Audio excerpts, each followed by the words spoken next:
Genesis 47. So Joseph took 5 of his brothers and went to the king. He told him, "My father and my brothers have come from Canaan with their flocks, their herds, and all that they own. They are now in the region of Goshen." He then presented his brothers to the king. The king asked them, "What is your occupation?" "We are shepherds, sir, just as our ancestors were," they answered. "We have come to live in this country, because in the land of Canaan the famine is so severe that there is no pasture for our flocks. Please give us permission to live in the region of Goshen." The king said to Joseph, "Now that your father and your brothers have arrived, the land of Egypt is theirs. Let them settle in the region of Goshen, the best part of the land. And if there are any capable men among them, put them in charge of my own livestock." Then Joseph brought his father Jacob and presented him to the king. Jacob gave the king his blessing. And the king asked him, "How old are you?" Jacob answered, "My life of wandering has lasted 130 years. Those years have been few and difficult, unlike the long years of my ancestors in their wanderings." Jacob gave the king a farewell blessing and left.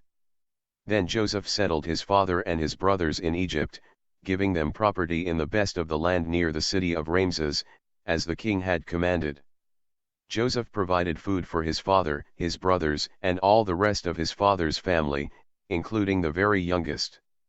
Joseph deals with the famine. The famine was so severe that there was no food anywhere, and the people of Egypt and Canaan became weak with hunger. As they bought grain, Joseph collected all the money and took it to the palace. When all the money in Egypt and Canaan was spent, the Egyptians came to Joseph and said, "Give us food. Don't let us die.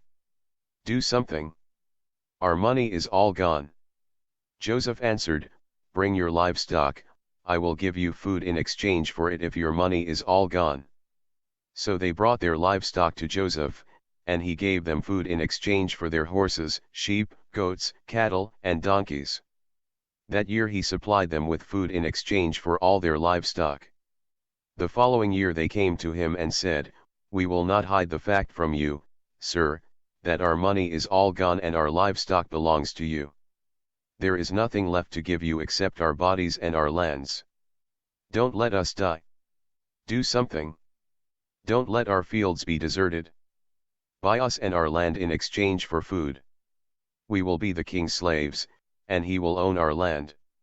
Give us grain to keep us alive and seed so that we can plant our fields." Joseph bought all the land in Egypt for the king. Every Egyptian was forced to sell his land, because the famine was so severe, and all the land became the king's property. Joseph made slaves of the people from one end of Egypt to the other. The only land he did not buy was the land that belonged to the priests. They did not have to sell their lands, because the king gave them an allowance to live on. Joseph said to the people, "You see, I have now bought you and your lands for the king. Here is seed for you to sow in your fields. At the time of harvest you must give 1/5 to the king. You can use the rest for seed and for food for yourselves and your families." They answered, "You have saved our lives, you have been good to us, sir, and we will be the king's slaves." So Joseph made it a law for the land of Egypt that 1/5 of the harvest should belong to the king. This law still remains in force today. Only the lands of the priests did not become the king's property. Joseph's vow to Jacob. The Israelites lived in Egypt in the region of Goshen, where they became rich and had many children. Jacob lived in Egypt 17 years, until he was 147 years old. When the time drew near for him to die, he called for his son Joseph and said to him, "Place your hand between my thighs and make a solemn vow that you will not bury me in Egypt. I want to be buried where my fathers are. Carry me out of Egypt and bury me where they are buried." Joseph answered, "I will do as you say." Jacob said, "Make a vow that you will." Joseph made the vow, and Jacob gave thanks there on his bed.